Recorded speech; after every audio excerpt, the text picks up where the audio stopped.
कितना भी बुरा हुआ हो आपको स्वीकार करना ही पड़ेगा, इसके अलावा और कोई विकल्प नहीं है।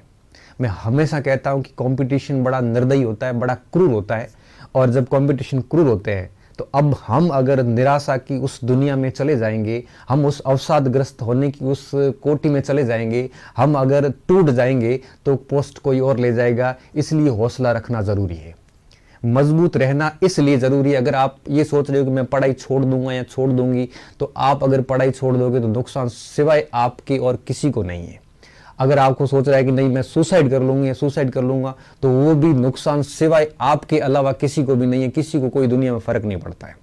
अगर आप ये सोचोगे कि इस फैसले के बाद में मैं उठ के और मजबूती के साथ खड़ा होऊंगा, क्योंकि हम विद्यार्थी वो बीज है जिसको ज़मीन में गिराने के बाद में पौधा बनकर निकलते हैं।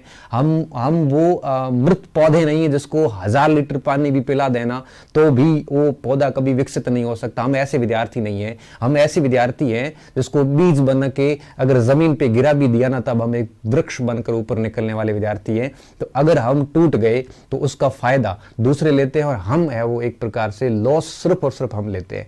इसलिए टूटने की बजाय उठना ही एकमात्र विकल्प है, एकमात्र विकल्प मैं कह रहा हूं। इसलिए हौसला रखना जरूरी है।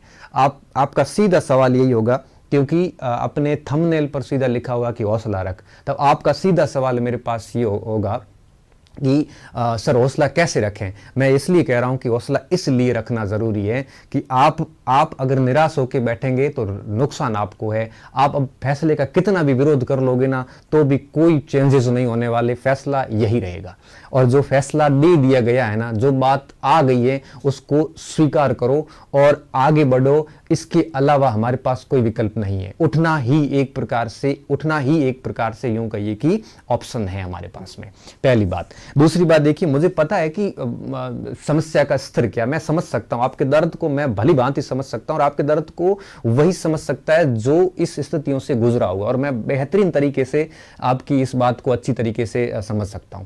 अब आगे देखिए कि देखो, आज मेरा कहने का मतलब क्या है कि कई बार फैसले ठीक भी होते हैं। इतना कुछ होने के बावजूद भी मैं ये कहूंगा कि अगर ये रद्द नहीं होती रीट, तो मुझे पता क्यों लगता है कि इस प्रकार से जिस लेवल पे ये जो कांड हुए हैं, मेरिट 130-35 रहती तो निश्चित रूप से आपके दिल बाद में टूटते, और बाद में इतने भयंकर टूटते कि 30,000 के पद भी चले जाते। तो कहने का मतलब है कि कहीं न कहीं 130-32 वाले जो खुश हो रहे हैं, निश्चित रूप से वो भी बाहर हो सकते थे कि जिस लेवल पे मास सीटिंग हुई है। तो एक ये भी पॉजिटिव एस्पेक्ट्स है, क्योंकि विद्यार्थियों एक चीज मेरी जिंदगी में मेरी बात याद रखना कि बुरे से बुरे में भी अच्छा से अच्छा तलाशिए। नेगेटिव से नेगेटिव स्थिति में, मृत्यु जैसी स्थिति में भी कहीं जीवन तलाशने वाला ही व्यक्ति होता है। ऐसे विद्यार्थी बनिए। तो मुझे इतना बहुत अच्छे से पता है कि अगर ये चीजें होती तो डेफिनेटली इतनी कट ऑफ आई जाती कि फिर जिंदगी भर दिल टूटा रहता। इससे अच्छा ये हुआ कि चलो कम से कम इसको यूं ही अच्छा मान के, अब फैसला कैसा है उसकी समीक्षा मैं नहीं कर रहा हूं, लेकिन इसको आप यूं ही अच्छा मान लीजिए कि बहुत गलत लोग सिस्टम में आ जाते, और इतने गलत लोग सिस्टम में आते कि निश्चित रूप से आप लोग बाहर भी हो सकते थे, दिल बाद में भी टूटता। इससे अच्छा है कि पहले टूट गया। बात ये भी है कि 2 पेपर होना L2 में भी एक अच्छा संकेत है। अच्छा संकेत क्यों है? क्योंकि निश्चित रूप से जब 2 पेपर होंगे तो कई सारे ऐसे असामाजिक तत्व जो है, ये जितने भी कुख्यात लोग हैं, ये जितने भी निकृष्ट असुर लोग हैं, ये सारे के सारे बाहर हो जाएंगे जब 2 पेपर होते हैं। और अब विधानसभा के अंदर आगे कठोर कानून लाएगी सरकार, ये अब मुझे विश्वास हो रहा है। और उस कानूनों के बाद में जब दूसरी प्रक्रिया आगे शुरू होगी तो निश्चित रूप से अब एक प्रकार से फेयर काम आगे होने वाला है।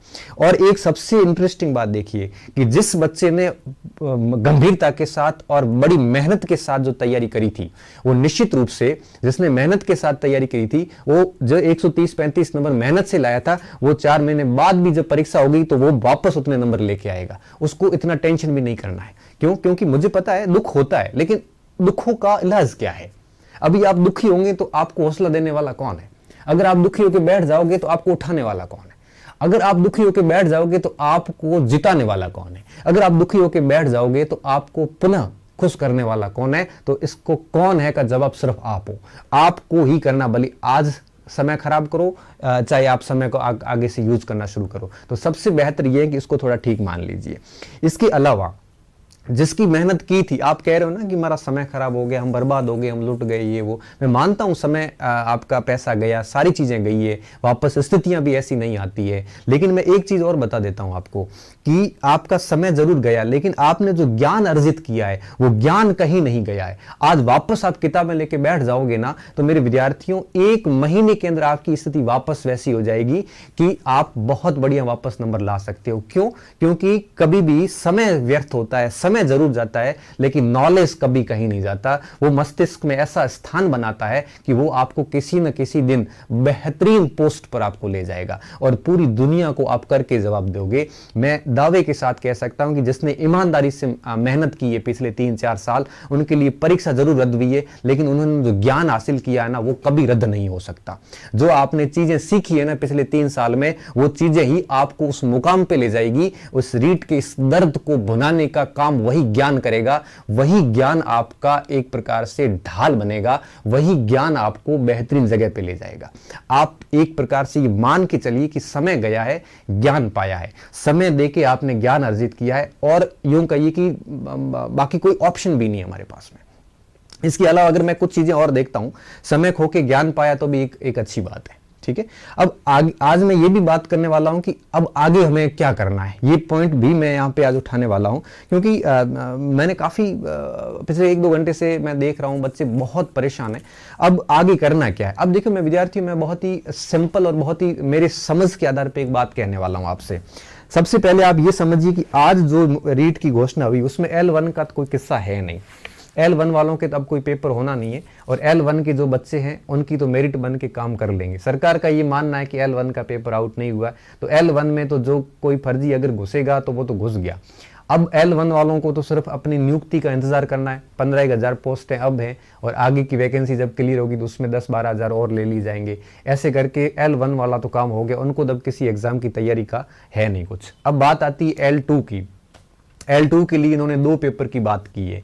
अब अगर 2 पेपर की बात की है तो L2 के लिए 2 पेपर की बात हुई है।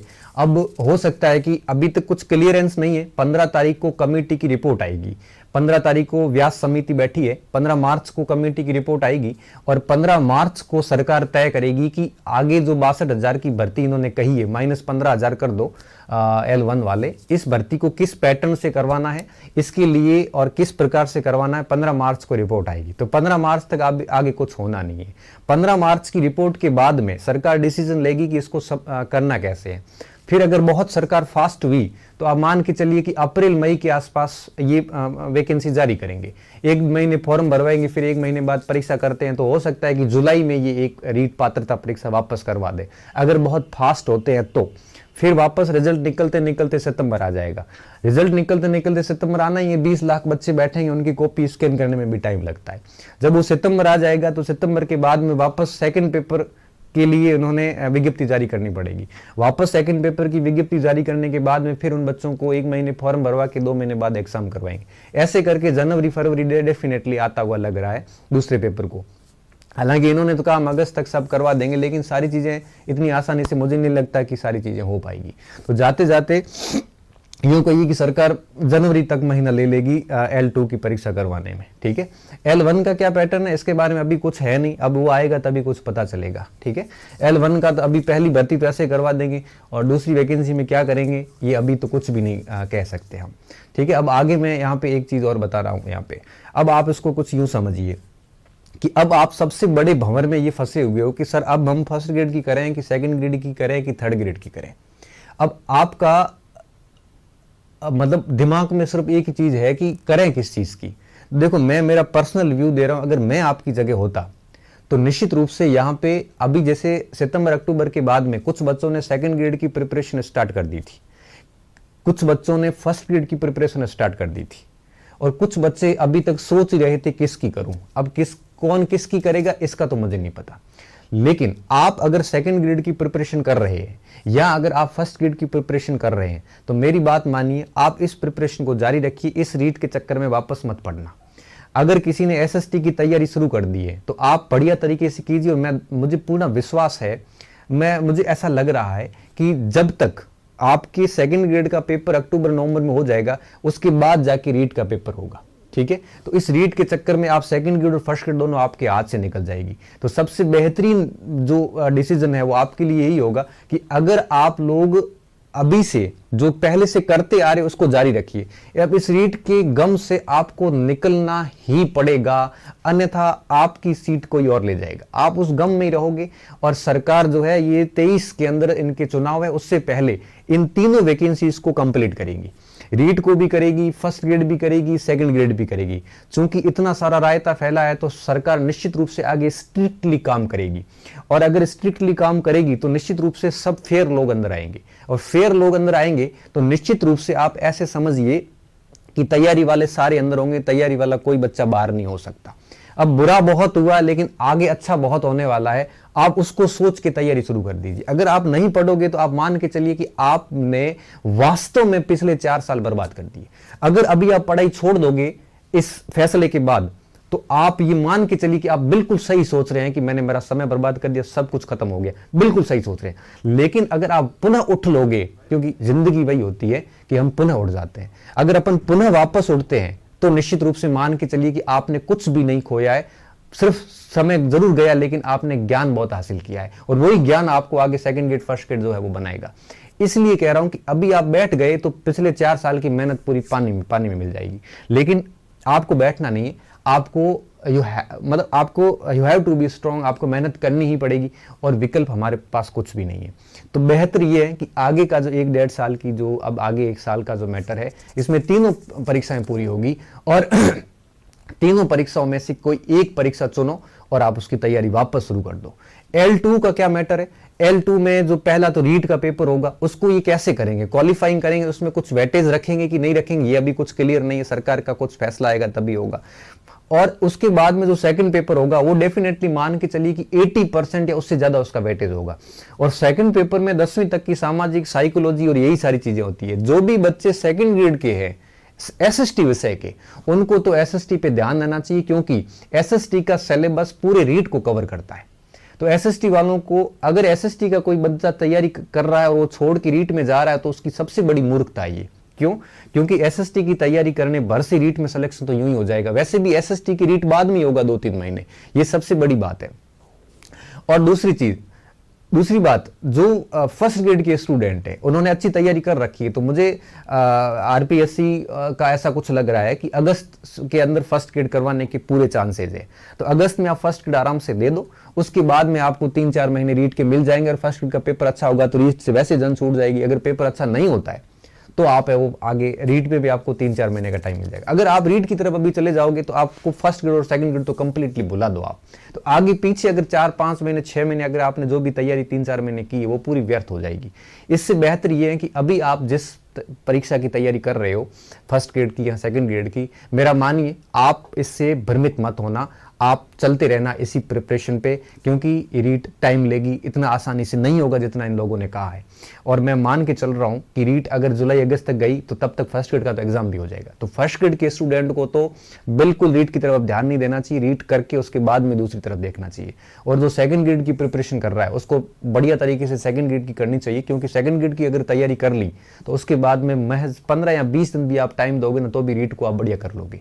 ठीक है, क्योंकि सेकंड पेपर तो लेट होगा तो उसकी तो सेकंड ग्रेड के बाद ही होगा होने वाला। तो बेहतर यही है कि आप सेकंड ग्रेड को जारी रखिए, अगर फर्स्ट ग्रेड कर रहे हैं फर्स्ट ग्रेड को जारी रखिए। बस रीट को दिमाग में रखना कि कब का कैसे कैसे हो रही है, बाकी अपनी तैयारी जारी रखना। बाकी इस रीट की कमेंट्री में फंस गए तो रीट ने आपको ऑलरेडी 3-4 महीने पहले से बर्बाद कर रखा है, 3-4 साल से, और आगे भी कर सकती कोई भरोसा नहीं है। तो बेहतर यही है कि आप अपना पूरा ध्यान जो है वो सेकंड ग्रेड और फर्स्ट ग्रेड पे दे। इससे अलावा मैं सिर्फ इतना ही कहूंगा कि अगर आप इस समय भटक गए तो निश्चित रूप से ये आपके लिए, देखो परीक्षा एक प्रकार से धैर्य की परीक्षा ही है, केवल ज्ञान की परीक्षा ही नहीं है। यहाँ पे पूरे धैर्य की परीक्षा आपकी ली जा रही है और कठोर परीक्षा ली जा रही है। 3 साल से परीक्षा ली जा रही है और सरकार ने अब कहा है कि हम 1 साल आपकी और आगे परीक्षा लेंगे।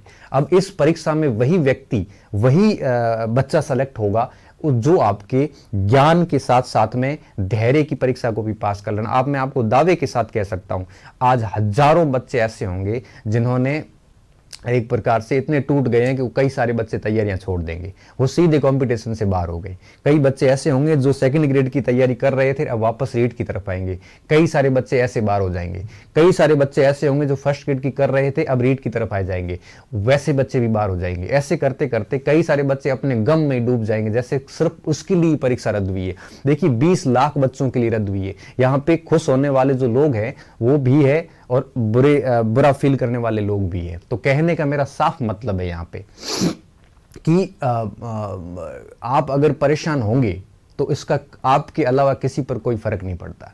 आप समस्याग्रस्त है तो दुनिया का हर नागरिक समस्याग्रस्त है। कोई पारिवारिक समस्याओं से ग्रस्त है, कोई आर्थिक समस्याओं से ग्रस्त है, कोई रीढ़ की समस्या से ग्रस्त है, हजारों बच्चे समस्याओं से ग्रस्त हैं। आप अकेले ग्रस्त नहीं हो। किसी ने अपना जीवन दांव पे लगा रखा है, किसी ने गहने बेच के पैसे की एडजस्टमेंट करके 12 महीने पढ़ाई की है, किसी ने कुछ किया, मुझे पता है सारी चीजें, लेकिन आपके पास में कोई विकल्प भी तो नहीं है। ठीक है, इसलिए मैं सिर्फ यही कहूंगा कि थोड़ा हौसला रख और वापस उठ और आगे भर्तियां आ रही है, डाइवर्ट हुए बिना जिसकी तैयारी कर रहा है उसकी जारी रख।